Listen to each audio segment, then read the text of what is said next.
Hello. Welcome to a special New Year's Sports Madness TV.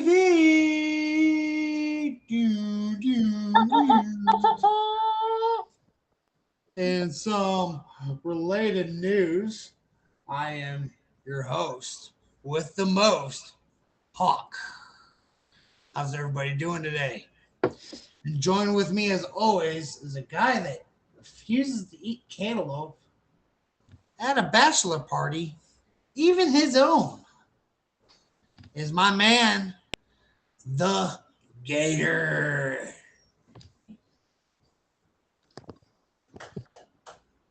What's going on, Hawk? Happy New Year, brother. Cheers. Happy New Year, man. Cheers. What you drinking on, my man?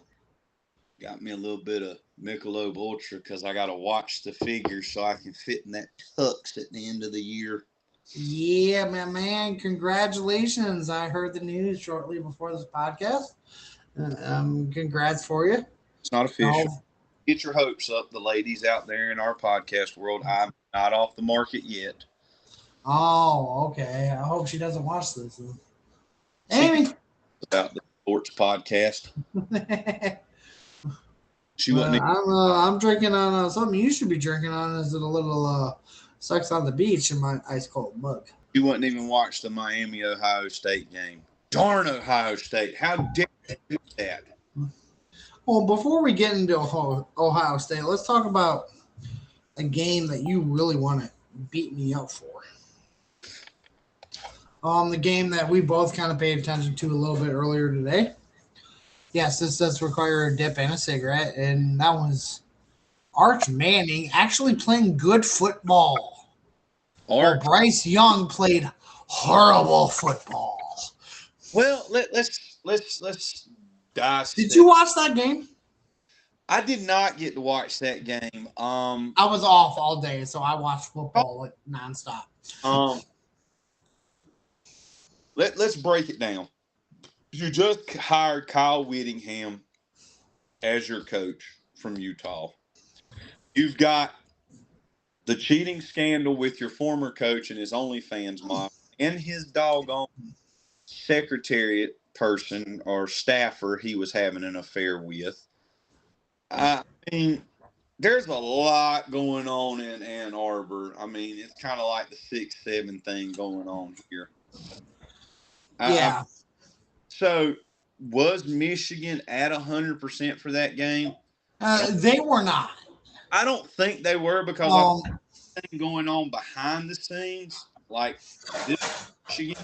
I mean, so start of the season, this is how you work, so to speak. but like for the like what I've noticed, watching Michigan over the year, like this is the first time where Michigan actually had a better defense than they did in offense. Well, like I because said, Bryce Young is a freshman, he still has time to develop. Well, here's the thing. Still, like, if you look at Michigan last season, this is a full complete team. Kind of, yeah.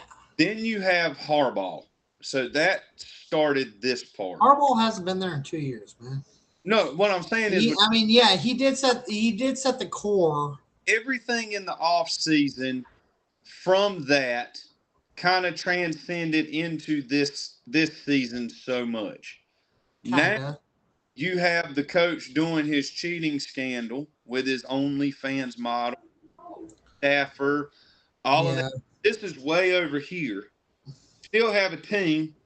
Now you bring in Kyle Whittingham. So now you got it all like this. I'm trying to keep it.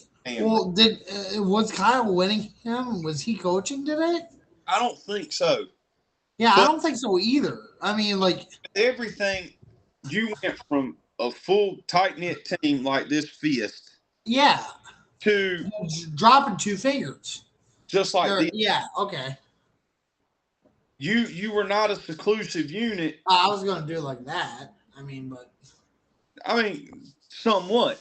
Now, on the other hand... Well, they have the players. They have the talent. But it's all the noise on the outside that is what's causing the problem. Right.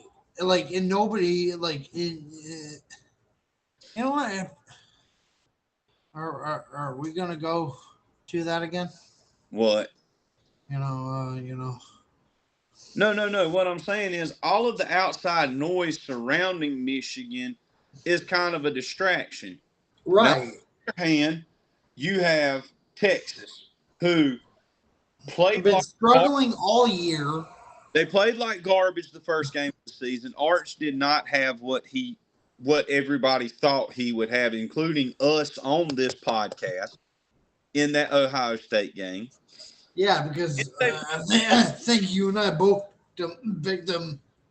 Yeah, we both crapped the bed on that pick. Well, Then there is one beneficial thing that I do have to say about Arch Manning is that if you watched him game by game, he's been playing a little bit better after every game. That's the only good grace I have about Arch Manning. I understand that too, but I'm getting to that point. Then they played Florida in the swamp, and Florida decimated Texas. Then they were able to put together a string of some good games, and then they had Georgia, who obliterated them in Athens. And then you come down to the last game of the season against Texas A&M, and you're like, who is this Arch Manning kid? Where did he come from? Why was he not playing like this all season long? And then today, in the Michigan game, it was like Arch Manning said, hey, hold my beer. I'm going to show you what I can do. I mean, where was that? Yeah. Had Texas played like that against Texas A&M and the way they played today? Yeah, it'd be a very different situation in the playoff bracket right now. He would have Texas probably playing Miami, probably beating Miami, and probably going on to the finals. Lost your video there. Yeah. All right, we got you back. Well, I mean, but I completely agree. But and the whole thing that I want to bring up is the downfall of Michigan, because holy crap, is like Michigan's going back to their old ways and cannot close out a football game. They had 2 interceptions and a fumble in the last 5 minutes of the game.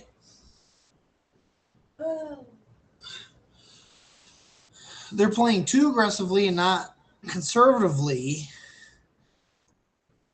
Because once they were down a touchdown, they started going aggressive through the air. And it's like, it's not how you win a football game when you're only down 10 points. Well, I mean, here's the thing. Like I said, you got this. You got all this outside noise conflicting. Right. But like that's the thing I said. Like, you got all this outside noise surrounding Michigan right now. Nobody wants to see Michigan win the national championship. I mean, if you watch the game, you notice some of the calls. But either way, like, Michigan's going through a lot right now. They're probably going to go through a lot next year too. But next year, I think what they need to do is they need to settle down the noise and say, I think Kyle Whittingham needs to come in and he needs to say, okay, here's the deal. We're Michigan. We are going to get back to Michigan football. We are going to play Michigan football.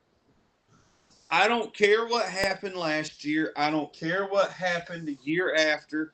I don't care about any of that.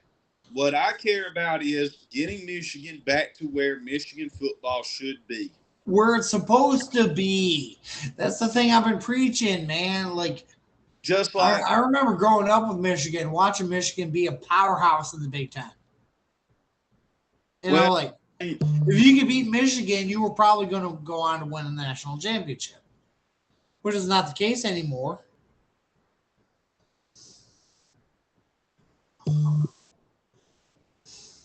Well, the thing is, it's like John Summerall in Florida. He said a new day is coming for Florida.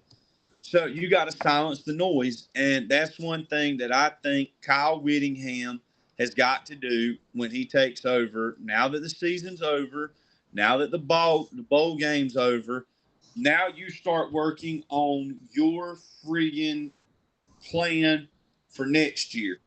Transfer portal opens today. You got 15 days. I thought that's been opened. No, it opens in January. Oh. So you got. Yeah, okay. I've read people committing to the transfer portal. My bad. Everybody can do what they want to do, move where they want to go. You got to figure out who's leaving, who's staying. You got to think about your seniors. You got to think about who you're going to lose, where you're going to have to fill in gaps. It's time to start working and say, okay, we are Michigan on it. We're getting back to where Michigan football should be. That should be the key. Yeah, that should be the goal for every that just got hired. James Franklin at Virginia Tech, he needs to step up and say, okay, we're going to return Virginia Tech to where Virginia Tech was when Frank Beamer was here. We got to get, John Summerall needs to say, Florida, we're going back to where Florida football used to be. Whittingham needs to say the same thing at Michigan. It's time for teams to stop saying, I'm okay being mediocre. Get back to where you were. Get back to where the game is and be competitive.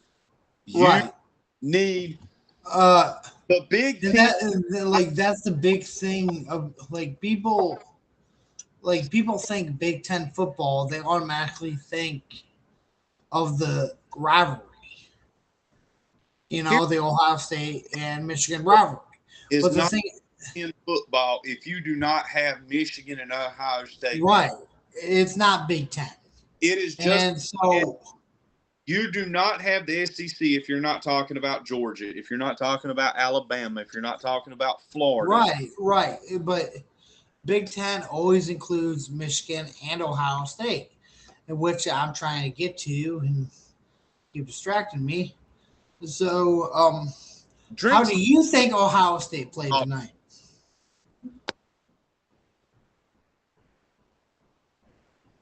Now, kid. How do you think Ohio State played tonight? I think they played crappy. I think that. And you know what? As a Michigan fan, here's to the Ohio State loss.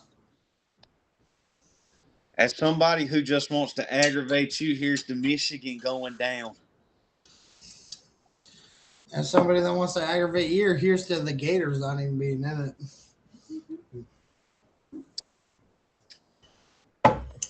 Love you, buddy. I wasn't going to go here, but here's to your coach actually finally getting a cheating scandal.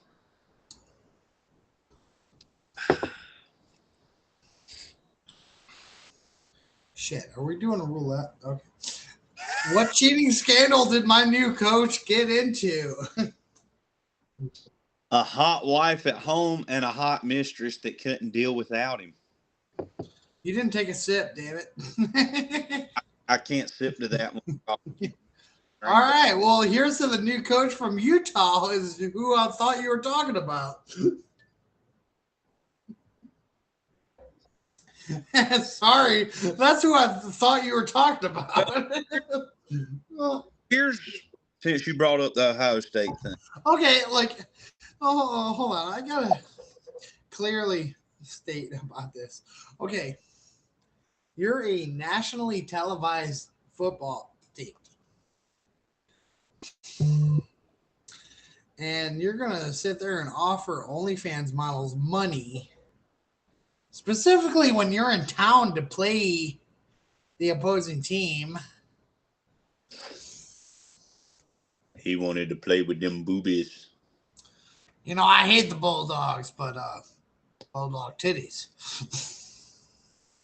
I mean, like, Mama, I like Vicky Valancourt. She let me play. yeah, like that's kind of what I was thinking. Like, it's a water boy situation, except the water boy's the coach.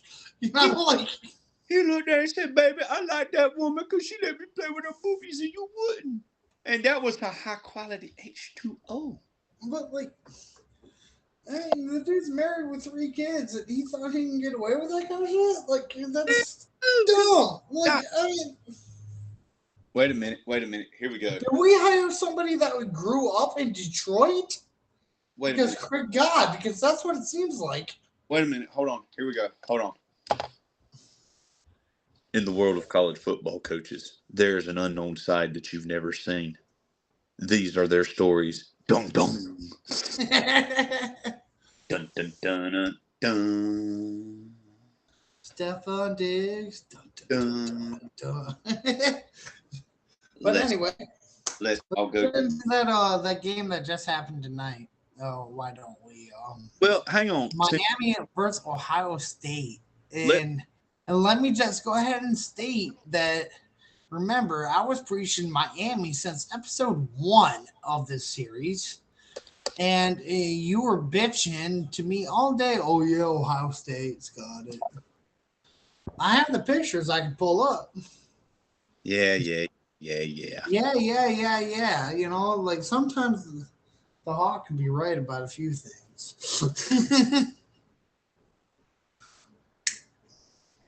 Just like OKC leading the West and Detroit leading the East. Well, here's the thing about the game tonight. The first 2 possessions of the game. I kind of missed out on the first 2 possessions because my stream quality was kind of shitty at the moment. No, what I'm saying is the first 2 possessions. Here's the thing. I mainly got to watch the second quarter. The thing is, Miami's first possession was a 3 and out. So you say, sitting there watching it, it's like, okay, Ohio State's coming out to play ball. Then. But they didn't. Well, hold on. I'm getting to that. The next possession, Miami kicked it off to Ohio State. Ohio State, same thing. Okay, they're pulling each other out. And then it's like Miami just opened the gates on offense. They got a pick 6 return. Yeah, like, dude, do you see that pick 6 return? I was actually lucky enough to see that. Like, they jumped the screen pass and got that shit. So then it's like a minute to go in the second quarter before halftime. Ohio State puts together a promising drive. They can't get the ball past the first down.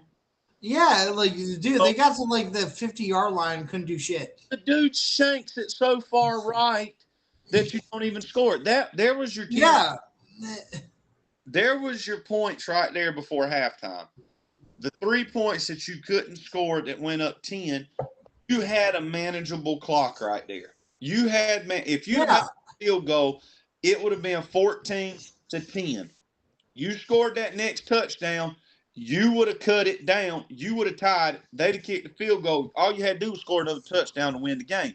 But yeah, like that was the messed up part. Like, dude, like I started I caught the last couple of minutes of the second quarter, then watched after halftime, and dude, the third quarter was the Buckeyes' time to shine because they went down the field, they scored a touchdown. Then what they have to do on the very next play? Punt. Like, dude, that was their time to shine. They could have fucking, like, what was the play calling going on? Like, dude, they could have had. Well, they could have had Miami. Like, they really could have. But like, who's calling that offense and who's calling that defense for Ohio State? Because if it's Ryan Day, he needs to be fired. No, listen, Ryan Day took over play calling off duties because his wide receivers coach just got the job as the South Florida head coach. So he wanted to take something off the plate.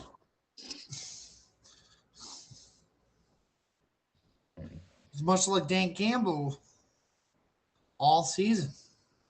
Yeah, in the NFL, but for the Lions. But that does not just because you can do it does not mean you're the best man suited for the job. You know what I mean? Like, dude, you and I could probably put up the same performance at that level. well, here comes my next point to And we don't have any prior experience, is what I'm saying.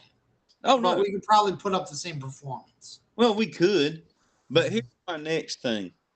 I saw an interesting clip for Ohio State. Do you know that in 2016, Ohio State played Clemson. They lost 34-0 on New Year's Eve. And on 2022, they lost 42-41 against Georgia on New Year's Eve. And then they lost tonight on New Year's Eve. They are 0-3 on New Year's Eve games.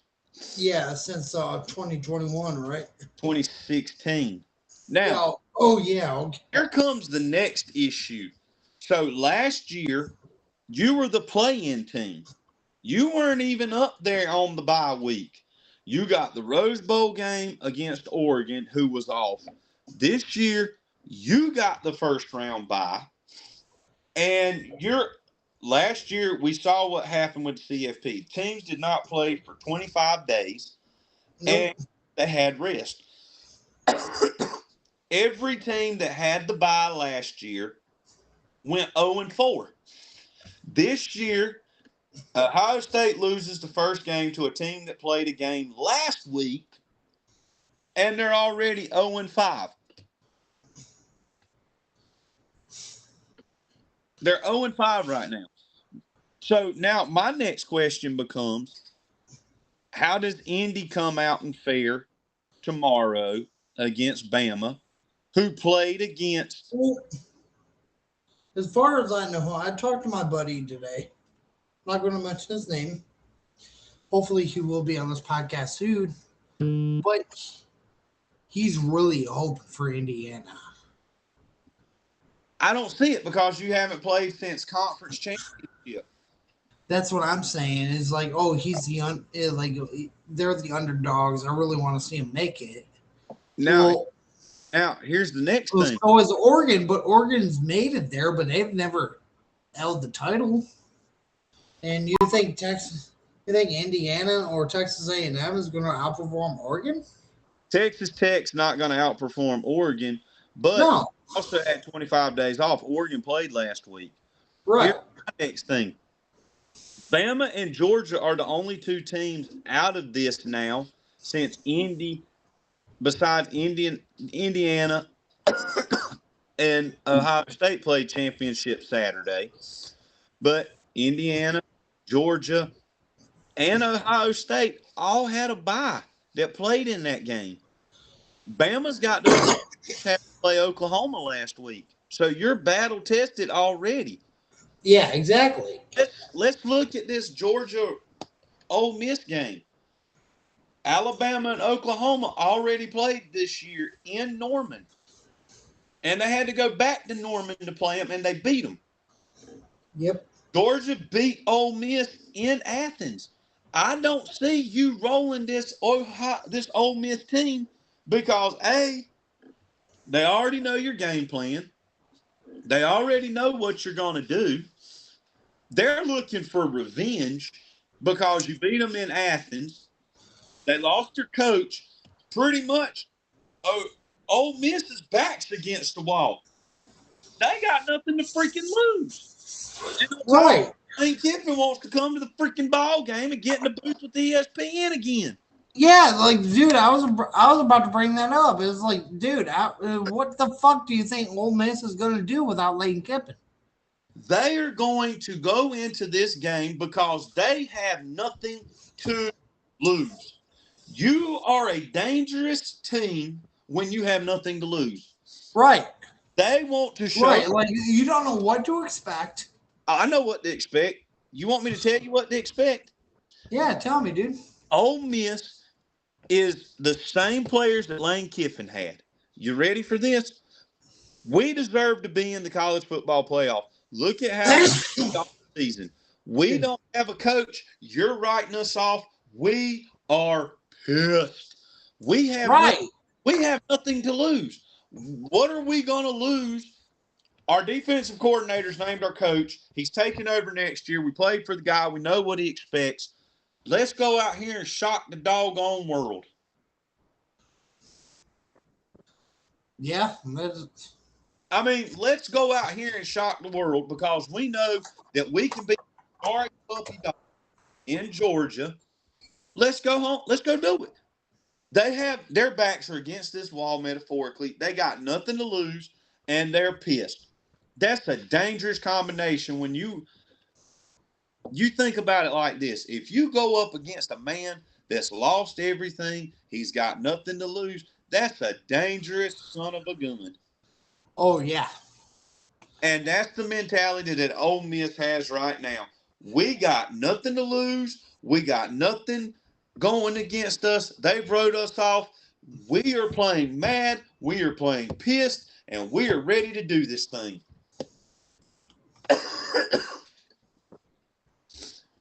And Texas Tech and Oregon, that game, they play at 12 o'clock today. I think Oregon's offense is going to be too much for the Red Raiders because they've never really played a team like Oregon or anybody else in the college football playoff.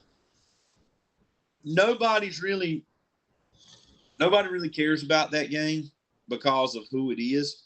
The games that everybody caring about. Yeah, I kind of care a little bit.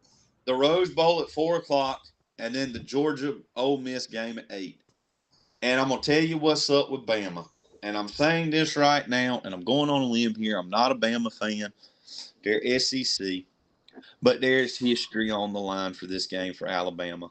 There's history on it. The reason being, today is 100 years since Alabama played in the Rose Bowl. Do you also know what happened on that same day 100 years ago when they played in the Rose Bowl? They won their first national championship. That was 100 years ago, man. But it's history. The Rose Bowl has always been the Big Ten versus the Pac-12. Now you got the SEC thrown back in there. The pageantry that is football. You've brought back one of the blue bloods in college football to play in the Rose Bowl that 100 years ago today in 1926 is playing where they won their very first national championship in football. The only time they ever played the Rose Bowl. Now is where Alabama fans are sitting, and you're either going to love Kalen DeBoer or you're going to want to light the pitchforks, go to the athletic complex when they get back if they lose, and you're going to run that man out of town. Maybe. And as a SEC man, as a Florida Gator fan, and I hate that I'm saying this with a passion, but roll Tide. Because Tide's going to losers. I give up on you. I got to stick with my conference, man. All righty. And Ole Miss by 3 over Georgia, and I got Oregon by 7 over the Red Raiders of Texas Tech. Well, let me ask you something here, my buddy. Do you mind if we take a little bit of break? Well, we can take a break. We can come back. I mean, I'm at 20%. Well, charge your phone. I got a banger of a song to share. All right. Charge your phone a little bit. We'll be back here in a little bit. But this is from Madden NFL 2007. Tom Heaton, A New Game. And honestly, one of my favorites. Hopefully it's working. Can you hear it? Yeah. All right.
Now we got to go help people customize and save hundreds with Liberty Mutual. Libu, where's the golf cart? There it is. Only pay for what you need. Liberty, liberty, liberty, liberty.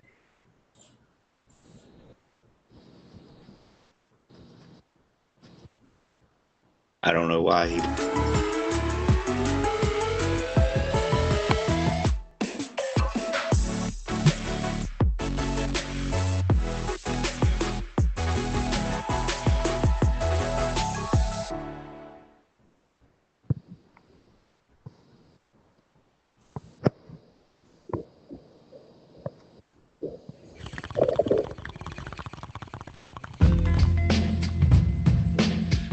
All right. It's from the bomb. Hope you enjoyed a little bit of Cypress Hill Hits from the Bomb.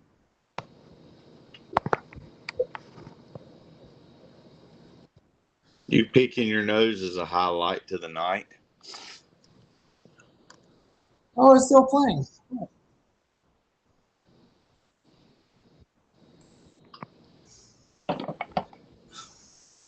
All right, nice. Sorry. I had to get mod person into bed. First question first here. Miss Minutes would like to know what's the time frame?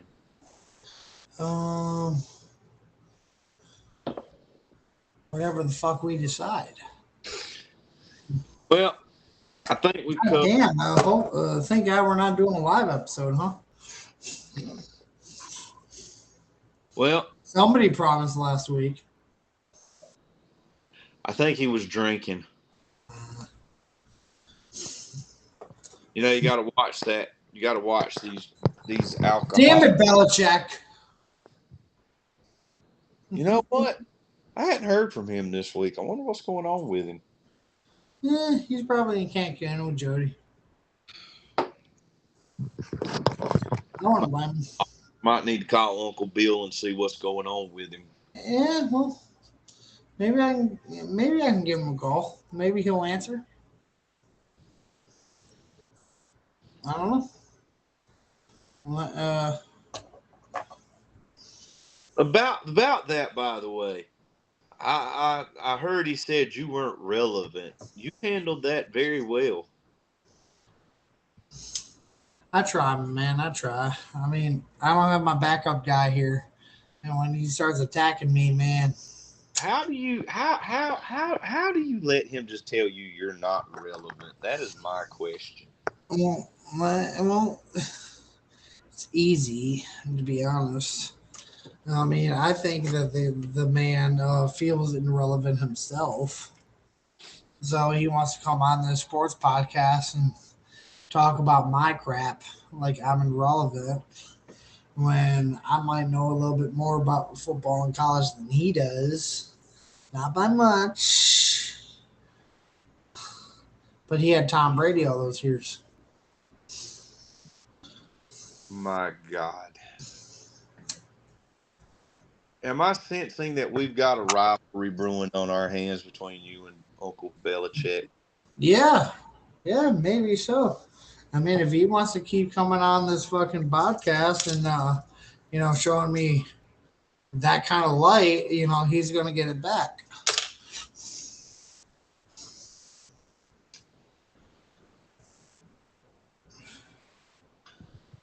All I'm saying. Now, if he wants to show up and talk shit again, I'm prepared to talk shit back. Hang on. And you know what? That also leads into a little bit of an attack on Bill Belichick. Is what do you know? Drake May is in the playoffs without you.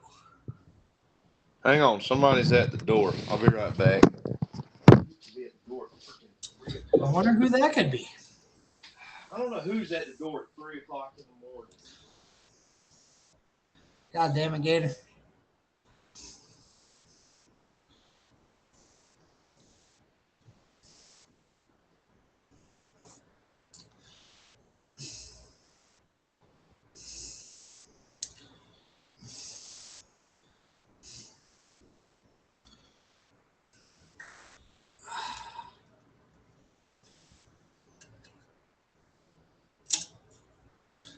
know what's about to happen, yo.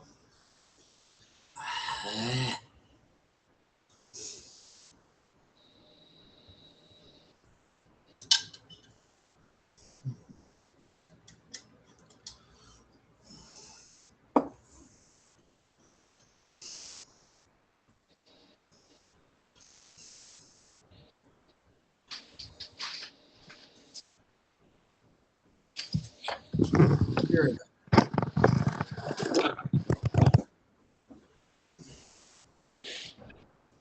I hear you're talking crap again.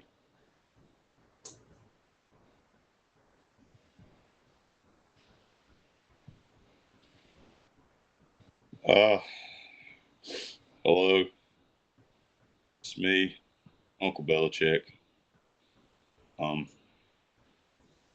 I hear Pretty Boy here's talking crap. I've heard the podcast.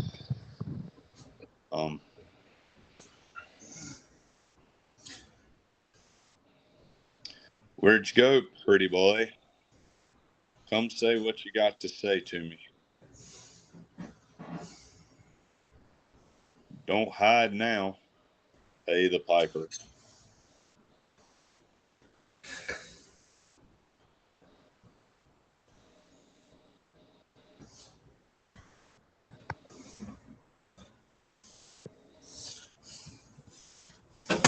There's the little fat boy.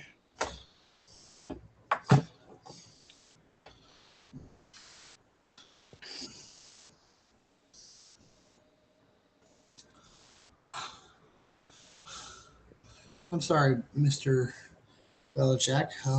What was all that shit talking? I said come pay the piper since you're sitting there talking crap about me. Oh yeah, I will talk crap about you. I mean, you went from winning how many Super Bowls? 6 of them. How many do you have? Well, I don't have any Super Bowls, but I do have 9 champions. And you still are hung up on Tom Brady's cock. No, I'm more of a Peyton Manning fan. You know, the guy that should have actually won all the Super Bowls instead of you. But nonetheless, if you are such a great coach, then what the hell is going on in the ACC right now with you taking control of a nice young core that should be dominating, but yet they're too distracted by your girlfriend's ass? What Well, is your answer to that? I brought in 70 people with the NFL talent and all of that, recruiting, scouts, all that stuff. I brought in a quarterback that did not really know the system. Which system? The school system or your system? My system. I take full responsibility for how the games turned out this year. Mm-hmm. Well, I tell you what, since you want to be so smart, why don't you come out to Carolina? I'll give you some passes and you try to show me how to coach better at the college level. Because I don't I'm expect. sorry, Mr. Belichick. I'm more of a defensive guy. I'm not accepting that order. Well, you can't be no worse than my son coaching defense. Well, I can guarantee I can be better than he is. And because why are you guys doing so much man to man when you should be dropping back into zone No, I got and one. doing zone blitzes Hey, and maybe sneak a man blitz in there when you want to do man to man coverage? well, I It's got. like it seems like you guys are doing 2-man under all season, and it's like, I'm sorry, you don't have the NFL talent that you're used to. We are going to make Carolina a mini NFL school. That's what our goal is. Next year we will be back. But on a side note, I just stopped by to see my nephew Gator here. Um, here's the thing. I His got relation. I got something to say though. Since you want to have this little rivalry, tell your mod to stay out of my DMs. She's making Jordan jealous. Hey kid, keep up. Hey, Uncle Bill. Hey, no, you Damn, Bill.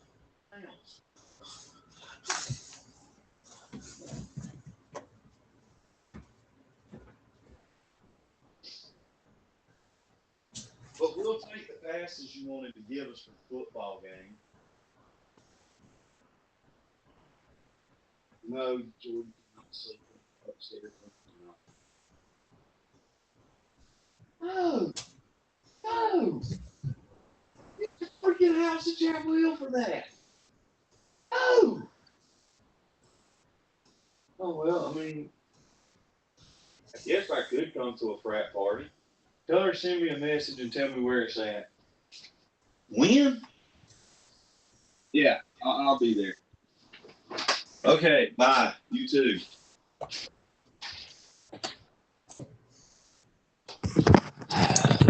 He's really got to start calling me before he comes over.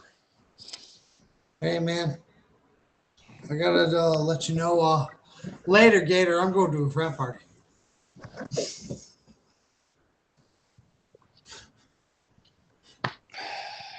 I already got a text. What are you waiting on?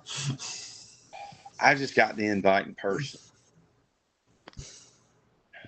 Hell, I got a text from Jordan, so. Yeah, well, I also heard that your mod's been messaging Uncle Bill. Yeah. Maybe. God, the guy's got to stop coming over all the time. I'm just You know what?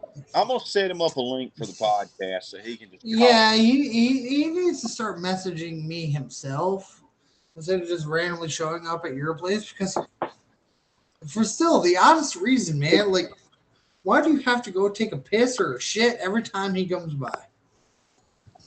Because he wants to talk on the podcast. I don't know. I guess. I mean, damn, I thought you wanted to take a break to go take a piss. No, Not- actually, he Not Bill Belichick just randomly showing up. actually just dropped. Damn, I'm not prepared for all this. Well, actually, he dropped the box off. I got to go see what's in the box. It's probably a box full of shit. And I think it's new swag. Yeah. It's Gronk gear with shit on it. Not well. Anyway, enough of the football talk. I need y'all to get along. If y'all Yeah. We maybe will. But you know what? Maybe I'll have my man, Jim Harbaugh, go and speak to Mr. Bill Belichick one of these days. Oh, yes, because you just know Jim Harbaugh. Well, we're both a Michigan alumni. He was the quarterback as they were saving my life. So, maybe. Well, let's.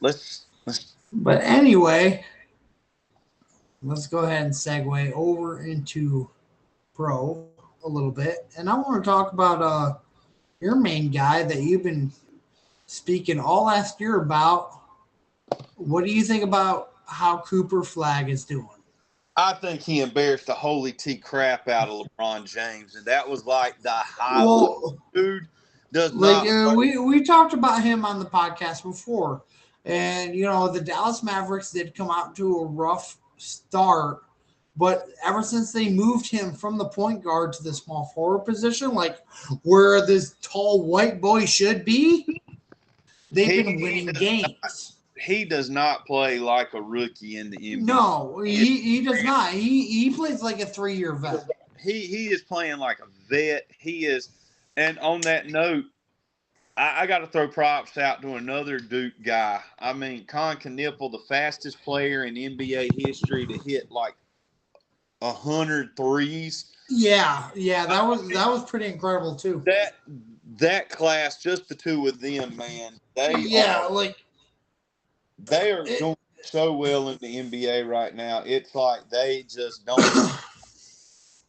You would have never thought that they would have been that ready for the NBA like they are. So I got to give props to Coach Shire for whatever it is he did with those guys. Yeah, like I don't know what has been the progression between college and pro. Like especially in Cooper Flagg's case, like they give him the keys, especially with Anthony Davis going out again, and now he's on the trading block. Dallas is trying to build a young team, I think. I mean, if they were, then why they? Sorry to bring up last year, but if they were trying to go for a young team, then why they trade? Why they trade for Anthony Davis and a couple of picks to begin with for Luka? Because I think that Nico. I mean, like that was a complete setup, and you being the certain backyard New York specialist, hint hint wink wink. You probably knew about this shit, but that was like the dumbest trade, and it's what got the Dallas the number 1 pick. I think what's going to happen. Which I'm not 100% sure on this, but I think Dallas is going to try to get Knippel from Charlotte to put with Cooper Flag. Well, that's a great possibility because we know nobody wants LaMelo. Well, here's the next thing. Dallas got rid of Nico too, which we all said that. Yeah, we all seen coming after that fucking trade to begin with. Well, I mean, he knew the writing was on the wall. I mean, well, I mean, when Mark Cuban even steps in and says something about it, I mean, in what? He hasn't had control of his team in 3 years? Coming up on his 4th? Yeah. And so, like, when he says something about how stupid it was, and he made that fucking franchise what it is. Well, you got to. He also had Dirk there too at the time. Well, but I mean, like, okay, yeah, you coach, you're the owner of Dirk, and Dirk is an amazing player, but he still only walked as an amazing player as he is. I'd put him in my top 5 power forward of all time, but he still only had 1 champ.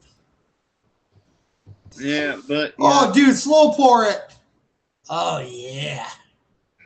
Oh yeah, slow pour it.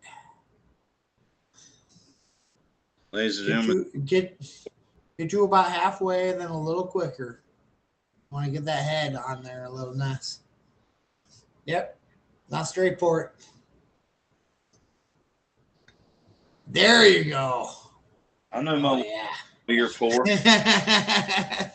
Well, I mean, yeah, he was great. He only had 1, but you got to think about the talent that Dirk was playing with at the time. Oh too. yeah, I mean, he played with the likes of Wait, he did win with Jason Kidd, didn't he? Yeah, but he had Tim Yeah, to compete with, but Kobe to deal. But like, yeah, I mean, like you look at who he had to face against. I mean, yeah, that 2011 road was hard as shit. Yeah, well, guess what, though? We all know who he beat to win his ring. Yeah, he beat Kobe and LeBron. The crybaby.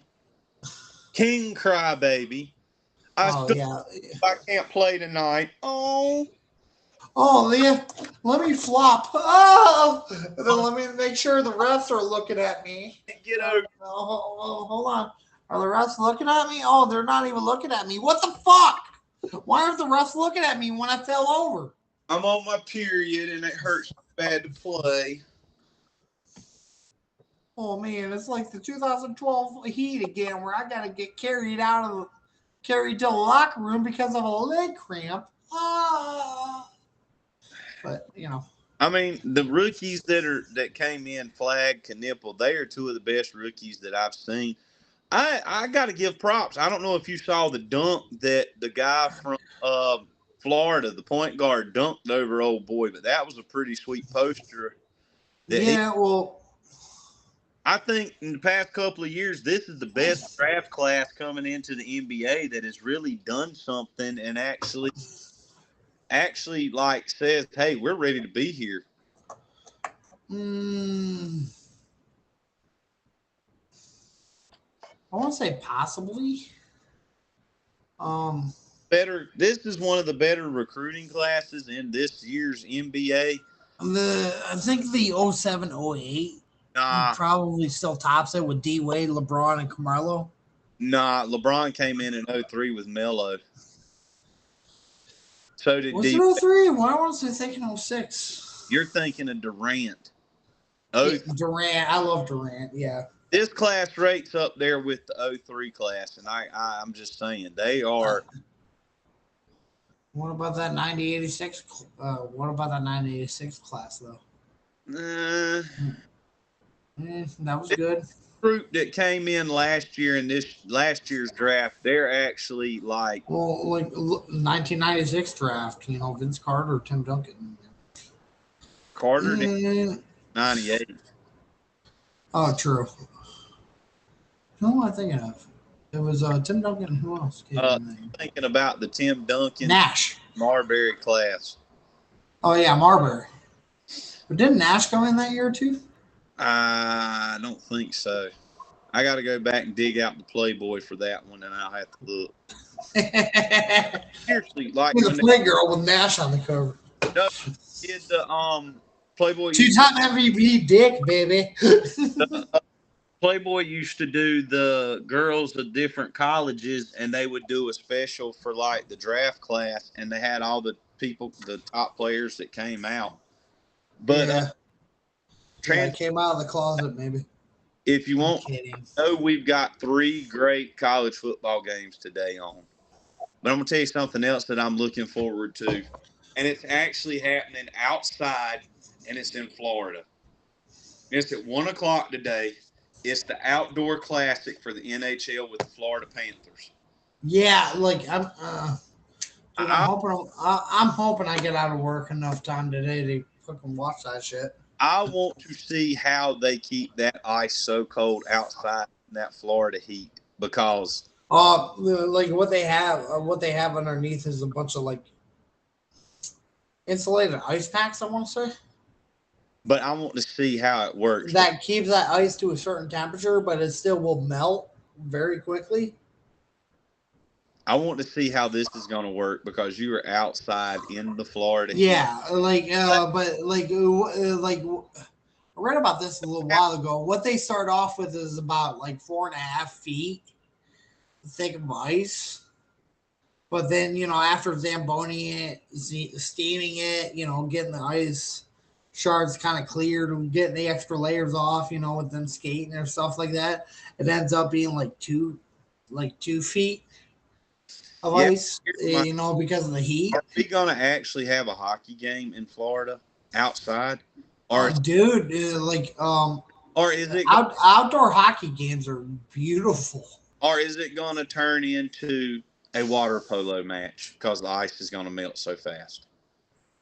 You know what? I will be here first reporting if it does. Like, I will go live right here on YouTube, let everybody know, like, hey, the Florida Panthers are drowning right now. No, they're not losing. They are literally drowning. I think. I mean, like, as long as they keep that ice cold, but that heat, like as I said, it'll start off as about 4.5, 5 feet. As much by the end of the game, it would be like 2 feet. Fan as I am, I really want to see the Florida Panthers do the 3-peat. You know what? As much of a fan of hockey that I am, Florida Panthers can die. Oh, shut up. You know you want to see the 3-peat. No, I don't. If there was any team to ever do the 3-peat, it should have been the Detroit Red Wings back in the 90s. But we got fucked over because of the Colorado Avalanche wanting to throw Chris Draper through the ice. Well, you quit. Through the glass. And that started a whole fucking rivalry that I still feel to this day. Listen, quit crying. Get over it. No. Yeah,